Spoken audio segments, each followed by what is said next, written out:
नमस्कार बच्चों। पिछले लेक्चर में हम लोग ने कई सारे फाइबर्स के बारे में पढ़ा था। कुछ नेचुरल फाइबर के बारे में पढ़ा था और कुछ आर्टिफिशियल फाइबर या मैन मेड फाइबर्स के बारे में हम लोग ने पढ़ लिया था। आज हम लोग जो अपना टॉपिक स्टार्ट करने जा रहे हैं वो टॉपिक का नाम है प्लास्टिक। आप सभी लोगों ने प्लास्टिक के बारे में ज़रूर सुना होगा, आप ज़रूर पढ़ा होगा कि व्हाट आर प्लास्टिक। तो चलिए आज थोड़ा सा डीप में पढ़ लेते हैं कि प्लास्टिक्स होते क्या हैं। तो प्लास्टिक्स पॉलीमर्स होते हैं। पॉलीमर बताया गया था कि जो छोटे छोटे से मोनोमर्स होते हैं, जो छोटी यूनिट होती है जिसको मोनोमर कहा जाता है, यही मोनोमर जब कई सारे कंबाइन करते हैं तो क्या फॉर्म करते हैं, एक पॉलीमर फॉर्म करते हैं। तो जो मोनोमर्स का कॉम्बिनेशन होता है, various combination of various monomers is called a polymer. और इस प्लास्टिक की प्रॉपर्टी ये होती है, जो कॉम्बिनेशन होता है ये दो तरीके का हो सकता है। या तो लीनियर चेन होगा, मतलब जो चेन बनेगी वो स्ट्रेट चेन बनेगी इस तरीके की। जैसे मान लीजिए हमने जो जीरो लिखे हैं, दीज आर ऑल मोनोमर्स, ये मोनोमर्स है और पूरे की एक चेन बन रही है और ये चेन कैसी है, स्ट्रेट चेन है, इसलिए इसको क्या बोला जाएगा, लीनियर पॉलीमर बोला जाएगा। और एक चेन होती है क्रॉस लिंक। क्रॉस लिंक कुछ ऐसे होती है कि ये कुछ ऐसे परपेंडिकुलर लाइंस रहेंगी और ऐसे हॉरिजॉन्टल लाइंस रहेंगी, ठीक है। तो यहाँ पे 0 0 0 ऐसे करके अगर बन रहा है हमारे पास, ऐसे मोनोमर्स अगर क्रिएट हो रहे हैं तो this is called cross linking. तो ये हमारे पास क्रॉस लिंकिंग पॉलीमर यहाँ क्रिएट हो रहा है दूसरे केस में। और फर्स्ट केस में जो पॉलीमर क्रिएट हो रहा है that is linear chain polymer. तो हमारे पास दो तरीके के पॉलीमर हो गए। पहला हो गया cross linking polymer and the second one is linear chain polymer. अब प्लास्टिक की कुछ प्रॉपर्टीज़ की बात करते हैं। तो सबसे पहली प्रॉपर्टी होती है प्लास्टिक की, इट इज़ माउल्डेबल। माउल्डेबल का मतलब ये होता है कि उसका शेप जो होता है वो हम लोग कोई भी शेप में कन्वर्ट कर सकते हैं हीट करके। अगर प्लास्टिक को हीट किया जाए, प्लास्टिक को गर्म किया जाए तो गर्म करके उसको हम लोग उसका शेप चेंज कर सकते हैं और उसी प्रॉपर्टी को क्या कहा जाता है, माउल्डेबल कहा जाता है। प्लास्टिक की कुछ और प्रॉपर्टी होती है कि उसको रिसाइकिल भी कर सकते हैं, रीयूज़ भी कर सकते हैं, उसको मेल्ट भी कर सकते हैं और मेल्ट करके उसको हम लोग क्या कर सकते हैं, कलर भी कर सकते हैं, ठीक है। तो मेल्ट भी कर सकते हैं, मेल्ट करके उसका शेप चेंज कर सकते हैं, उसमें कलर प्रोवाइड कर सकते हैं, उसको रिसाइकिल कर सकते हैं और उसको शीट में भी कन्वर्ट कर सकते हैं। जैसे एल्युमिनियम फॉयल होती है, इसी तरीके से हम लोग प्लास्टिक की भी शीट्स क्रिएट कर सकते हैं। अब बात आती है जो हमको प्लास्टिक्स पढ़ने हैं उसके दो टाइप होते हैं, जिसमें पहला टाइप है थर्मोप्लास्टिक्स और दूसरा होता है थर्मोसेटिंग प्लास्टिक, ठीक है। तो थर्मोप्लास्टिक क्या होता है, तो थर्मोप्लास्टिक ऐसे प्लास्टिक होते हैं जिनको हीट करके डिफॉर्म किया जा सकता है, मतलब जिनका शेप चेंज किया जा सकता है आफ्टर हीटिंग। तो ऐसे प्लास्टिक जिनका हीट करके शेप चेंज किया जा सकता है, दे आर कॉल्ड थर्मोप्लास्टिक्स। और एग्जाम्पल इसके क्या हो जाएंगे, तो पॉलीथीन और पॉलीविनाइल क्लोराइड। तो मैं इसका फॉर्मूला, मैं इसका मतलब फुल फॉर्म लिख देता हूँ। This is polyvinyl, VINYL vinyl हो जाएगा और ये हो जाएगा क्लोराइड। तो polyvinyl chloride is the full form of PVC। और PVC के क्या बनते हैं, PVC के पाइप्स मेनली बनाए जाते हैं, ठीक है, क्योंकि ये थोड़ा सा हार्ड होता है। तो PVC, देखिए इस चीज़ को आपको याद रखना है कि जहाँ पे पॉली लगा हो तो पॉली वाले जितने भी प्लास्टिक्स होते हैं they are all thermoplastics. Next पे आते हैं। तो नेक्स्ट हमारे पास जो रहेगा वो थर्मोसेटिंग पॉलीमर रहेगा। थर्मोसेटिंग में हमको क्या पढ़ना होता है, तो थर्मोसेटिंग का मतलब ये होता है कि अगर उसको एक बार हम लोग ने माउल्ड कर दिया, मतलब अगर एक बार उसको क्रिएट कर दिया गया है, एक बार उसको शेप दे दिया गया है, तो उसको सॉफ्टन नहीं कर सकते, उसको रिमाउल्ड नहीं कर सकते हैं हीटिंग के द्वारा। जैसे हम लोग ने थर्मोप्लास्टिक्स में देखा था, तो थर्मोप्लास्टिक्स को हम लोग ने हीट किया था और हीट करके फिर से उनको हम लोग ने शेप नया प्रोवाइड कर दिया था। लेकिन थर्मोसेटिंग पॉलीमर में क्या होता है, या थर्मोसेटिंग प्लास्टिक्स में क्या होता है, इसमें अगर हीटिंग हम लोग करते भी हैं प्लास्टिक की तो उससे जो उसका शेप है वो चेंज नहीं हो सकता। और थर्मोसेटिंग प्लास्टिक्स के दो इंपॉर्टेंट एग्जांपल हैं, जिसमें एक बेकेलाइट आता है और दूसरा क्या आता है, मेलामीन आती है, ठीक है। तो बेकेलाइट क्या होता है, तो बेकेलाइट एक बहुत इंपॉर्टेंट हमारे पास प्लास्टिक है ये, क्योंकि ये पुअर कंडक्टर होता है हीट और इलेक्ट्रिसिटी का। और क्योंकि ये पुअर कंडक्टर है हीट और इलेक्ट्रिसिटी का, इसलिए बेकेलाइट को कहाँ यूज़ करते हैं, तो बेकेलाइट को हम लोग इलेक्ट्रिकल स्विचेस बनाने के लिए यूज़ करते हैं। आप लोग के यहाँ जरूर आप लोग ने देखा होगा, स्विच को जरूर देखा होगा, इलेक्ट्रिकल स्विच। और जो हैंडल्स होते हैं यूटेंसिल्स के, क्योंकि ये पुअर कंडक्टर हीट का भी है, इसलिए हम लोग क्या बनाते हैं, जो भी यूटेंसिल होते हैं उनके हैंडल्स बनाते हैं, ठीक है। बात करी जाएगी मेलामीन की, तो मेलामीन एक ऐसा प्लास्टिक है जो बहुत ही ज़्यादा वर्सेटाइल है। वर्सेटाइल मतलब जिसको किसी भी यूज़ में हम लोग ला सकते हैं। तो अलग अलग जिसके यूज़ हो सकते हैं, जिसको किसी भी हम लोग यूज़ में ला सकते हैं, दैट इज़ कॉल्ड वर्सेटाइल। तो मेलामीन एक वर्सेटाइल हमारे पास मटेरियल है और ये क्या करता है, ये फायर को रेजिस्ट करता है, मतलब ये फायर नहीं होने देता, कि कहीं भी फायर नहीं लगने देता है, ठीक है। मतलब ये फायर को क्या कर देगा, रेजिस्ट कर देगा, ये आग को रेजिस्ट करता है, ठीक है।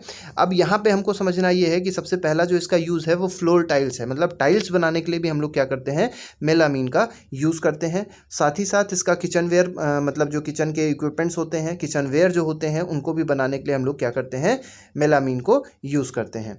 और कुछ ऐसे फैब्रिक्स भी बनाते हैं, कुछ ऐसे कपड़े भी बनाते हैं या फैब्रिक ऐसे कुछ बनाए जाते हैं जो फायर को रेजिस्ट करते हैं। मतलब जो फायर प्रोटेक्टिंग जो भी क्लॉथ्स होंगे या फैब्रिक्स होंगे वो भी किसके बनाए जाएंगे, मेलामीन के बनाए जाएंगे। नेक्स्ट प्रॉपर्टीज़ की बात करेंगे कि प्रॉपर्टीज़ क्या होती हैं प्लास्टिक्स की। तो सबसे पहली प्रॉपर्टी जो है वो ये है कि plastic is non reactive with water and air, मतलब ये वाटर और एयर के साथ में रिएक्ट नहीं करता। हालांकि जितने भी मेटल्स होंगे वो वाटर के साथ भी रिएक्ट करते हैं और ज़्यादातर मेटल्स एयर के साथ भी रिएक्ट करते हैं, और सबसे ज़्यादा जो रिएक्ट करता है that is sodium and potassium. तो सोडियम और पोटेशियम जो होगा वो वाटर के साथ भी रिएक्ट कर जाएगा और वो एयर के साथ भी रिएक्ट कर जाएगा। दूसरी प्रॉपर्टी ये है कि it does not corrode easily. आपको पता होगा कोरोजन एक बहुत इंपॉर्टेंट फिनोमेना होता है जिससे रस्टिंग क्रिएट होती है। रस्टिंग और कोरोजन एक ही तरीके के होते हैं, बस डिफरेंस ये होता है कि रस्टिंग होती है आयरन में। तो कोरोजन का मतलब होता है एक तरीके से जंग लगना। कोरोजन का मतलब होता है मेटल का डिस्ट्रॉय होना। Eating up of metal is called corrosion. तो कोरोजन मेटल में होता है लेकिन प्लास्टिक्स में कोरोजन नहीं होता, और इसीलिए प्लास्टिक की जो लाइफ होती है वो बहुत ही ज़्यादा होती है। दूसरी चीज़ क्या है कि प्लास्टिक थोड़े हल्के होते हैं, लाइट होते हैं, स्ट्रांग होते हैं और ड्यूरेबल होते हैं। ड्यूरेबल का मतलब होता है ये ज़्यादा दिनों तक चल सकते हैं, मतलब इनकी जो लाइफ होगी वो ऑब्वियस सी बात है, जो ऊपर की प्रॉपर्टीज़ हैं उसकी वजह से प्लास्टिक्स की लाइफ क्या होगी, बहुत ज़्यादा होगी। इसके बाद इनको अलग अलग शेप्स में माउल्ड भी किया जाता है, जैसे भी हम लोग ने बात करी थी थर्मोप्लास्टिक्स की। तो प्लास्टिक्स जो होंगे, अब जैसे यहाँ सिर्फ थर्मोप्लास्टिक्स की बात करी जाएगी, तो थर्मोप्लास्टिक जो होते हैं उनको फिर से हीट करके रीमाउल्ड भी कर सकते हैं। लेकिन जितने भी प्लास्टिक्स होते हैं सभी को हम लोग माउल्डिंग तो कर ही सकते हैं, मतलब हम लोग उनको एक शेप प्रोवाइड कर सकते हैं जो भी प्लास्टिक होते हैं। इसके बाद प्लास्टिक्स की एक बहुत अच्छी प्रॉपर्टी है that it is a poor conductor of heat and electricity.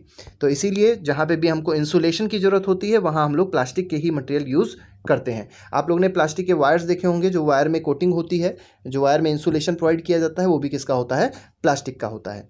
इसके बाद कुछ यूजेस की बात करी गई है। यूजेस तो आप लोग बहुत जानते होंगे कि यूजेस प्लास्टिक्स के क्या क्या होते हैं। तो जैसे पैकेजिंग देखी होगी, जो टैबलेट्स होती हैं उनकी पैकेजिंग किसकी होती है, प्लास्टिक्स की होती है। एक चीज़ बेटा और याद रखनी है आप लोग ने कुछ ऐसी दवाएं देखी होंगी जिसके ऊपर लगता है कि प्लास्टिक है, ठीक है, असलियत में वो प्लास्टिक नहीं होती है, वो सेल्यूलोज होती है। तो जो दवा ऐसी दिखती हैं जिसके ऊपर प्लास्टिक होती है, जैसे आप लोग जब लिफाफे में जो भी पैकेट होता है उसके अंदर जब आप दवा देखेंगे, जो भी आप टैबलेट देखेंगे, तो टैबलेट आपको लगेगी उसके ऊपर प्लास्टिक कवरिंग है। असलियत में वो प्लास्टिक नहीं है, वो सेल्यूलोज है। और वो सेल्यूलोज कहाँ से आता है, वो सेल्यूलोज होता है आलू से, मतलब वो पोटैटो से सेल्यूलोज बनाया जाता है, और उस सेल्यूलोज की वो प्लास्टिक क्रिएट करी गई है। वो प्लास्टिक नहीं है, that is a biodegradable substance, ठीक है। इसके बाद यहाँ बात करी गई है तो पैकेजिंग ऑफ टैबलेट्स में हम लोग प्लास्टिक का यूज़ करते हैं। थ्रेड्स बनाने के लिए भी प्लास्टिक का यूज़ करते हैं। इसके बाद हमको सिरिंजेस में भी आपको पता होगा इंजेक्शन जो होते हैं उसका जो ऊपर वाला पार्ट होता है वो भी किस चीज़ का बना होता है, प्लास्टिक्स का बना होता है। डॉक्टर्स के जो ग्लव्स होते हैं वो भी प्लास्टिक्स के बने होते हैं। मतलब इनफाइनाइट नंबर ऑफ यूजेस हैं प्लास्टिक्स के, और बहुत सारे यूजेस आप खुद भी जान सकते हैं। कुछ स्पेशल प्लास्टिक्स होते हैं जो माइक्रोवेव ओवन में यूज़ किए जाते हैं, तो स्पेशल टाइप के प्लास्टिक्स होते हैं। जो भी कुकवेयर यूज़ होगा वो स्पेशल प्लास्टिक्स का बना होगा। इसके बाद टेफ्लॉन एक बहुत इंपॉर्टेंट चीज़ है। टेफ्लॉन आपको पता होगा नॉन स्टिक कुकवेयर जो होता है, ऐसे कुकवेयर जिसमें ऑयल और वाटर स्टिक नहीं होते, ठीक है। तो ऐसे कुकवेयर या ऐसे यूटेंसिल्स जिसमें ऑयल और वाटर स्टिक नहीं होते हैं, they have a coating of Teflon. और टेफ्लॉन क्या है, टेफ्लॉन भी एक तरीके का प्लास्टिक है। इसके बाद मेलामीन की बात करी गई थी, तो मेलामीन क्या होता है, फ्लेम रेजिस्टेंट होता है। तो कोई भी चीज़ अगर ऐसी बनानी है जिसमें हमको फायर रेजिस्टेंट होनी चाहिए, जो फ्लेम रेजिस्टेंट होनी चाहिए, तो उसके लिए कैसा प्लास्टिक यूज़ किया जाएगा, मेलामीन प्लास्टिक को यूज़ किया जाएगा।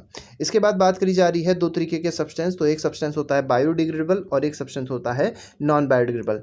तो बायोडिग्रेडेबल क्या होता है, तो जो डिकम्पोज हो जाता है कुछ नेचुरल प्रोसेस से, ठीक है। तो ऐसे सब्सटेंस जो डिकम्पोज हो जाएंगे, मतलब जो धीरे धीरे करके नष्ट हो जाएंगे, ख़त्म हो जाएंगे, जिनकी लाइफ ख़त्म हो जाएगी, और उनको डिकम्पोज कौन करता है, तो कुछ बैक्टीरियाज होते हैं जो सॉइल में प्रेजेंट होंगे, जो एयर में प्रेजेंट होंगे, वो क्या कर देंगे, उस मटेरियल को क्या कर देंगे, डिकम्पोज कर देंगे। तो ऐसे मटेरियल जो डिकम्पोज हो जाएंगे उन बैक्टीरिया से या नेचुरल प्रोसेस से, those material are called biodegradable material. लेकिन ऐसे मटेरियल जो डिकम्पोज नहीं होते हैं उन मटेरियल को क्या कहा जाता है, they are called non biodegradable material कहा जाता है, ठीक है। तो एक बहुत बड़ी कमी है प्लास्टिक के साथ में क्या कमी है कि प्लास्टिक एक नॉन बायोडिग्रेडेबल मटेरियल है, मतलब वो कभी ख़त्म ही नहीं होता, मतलब उसको बहुत ज़्यादा टाइम लगेगा अगर उसको ख़त्म होना है, तो उसको अगर एंड होना है तो, ठीक है। वो नेचुरल प्रोसेस से कभी भी एंड नहीं हो सकता। और एंड करने के लिए अगर उसको हम लोग जलाते भी हैं तो जलाने पे क्या होता है, बर्न करने पे क्या होता है कि वो बहुत ज़्यादा ऐसी पॉइजनस पॉइजनस गैसेज रिलीज़ करता है, पॉइजनस फ्यूम्स रिलीज़ करता है जो हमारे लिए बहुत ज़्यादा हार्मफुल होते हैं।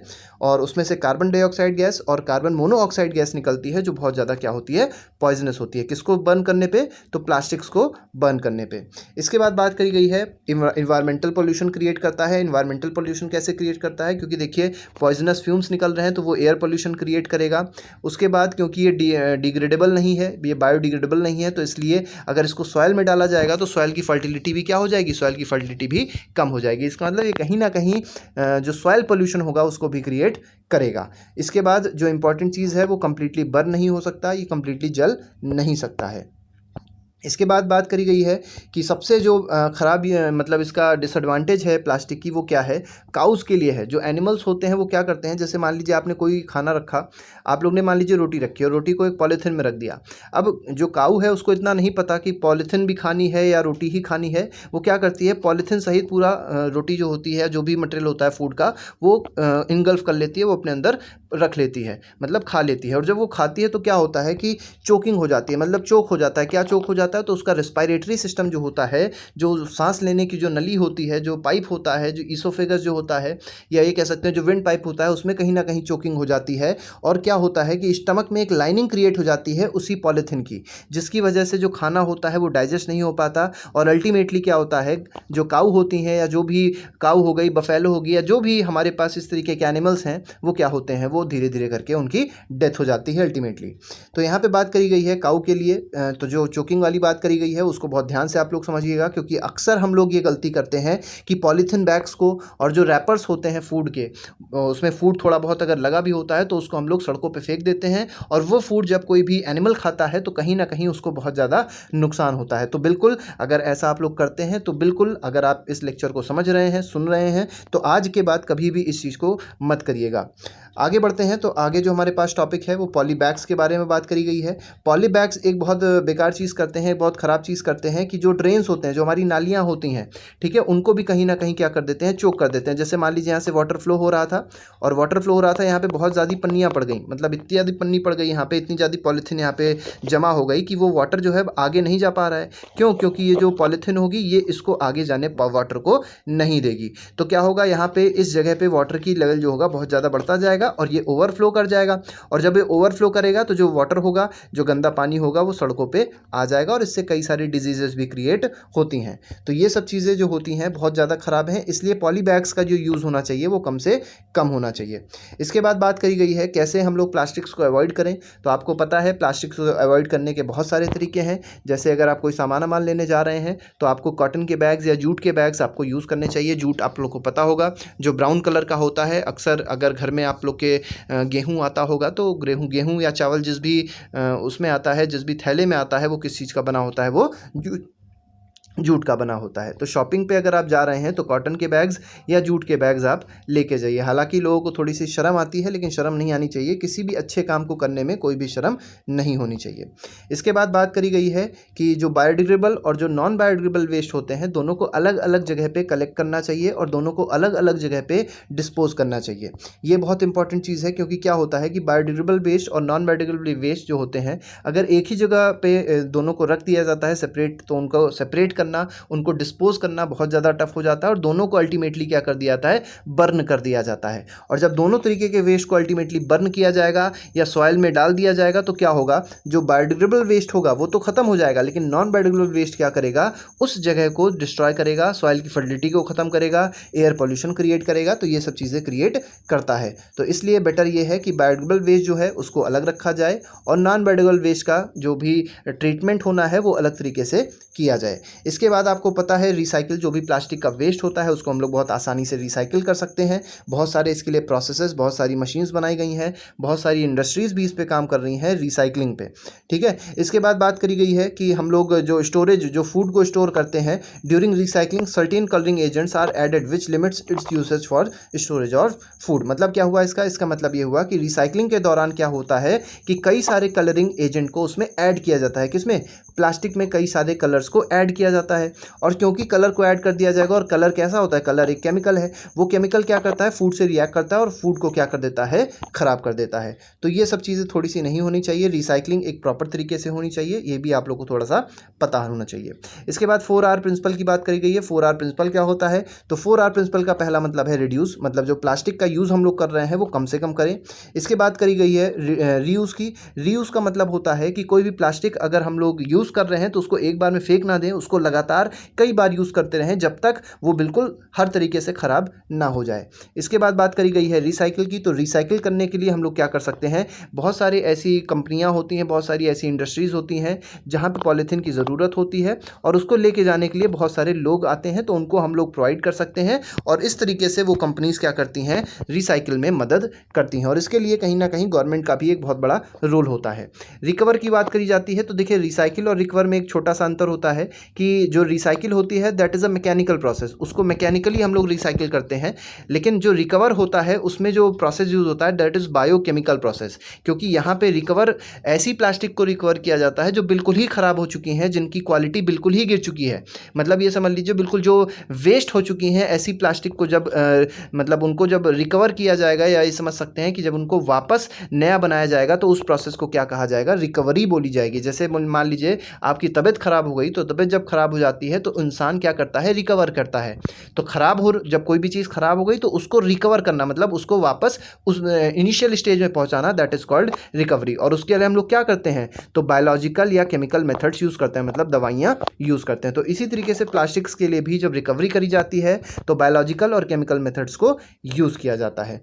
तो यहाँ तक हम लोग को जो पढ़ना था, यही एक टॉपिक बचा था हमारे पास में प्लास्टिक्स का। इसके बाद हमने कई सारे और भी टॉपिक्स बना दिए हैं और आगे भी वीडियोस आते रहेंगे। अगर आप लोग को वीडियो अच्छे लगते हैं तो लाइक ज़रूर किया करिए। Till then thank you very much. आज के लिए फ़िलहाल इतना ही रखते हैं। Thank you very much. Goodbye. जय हिंद।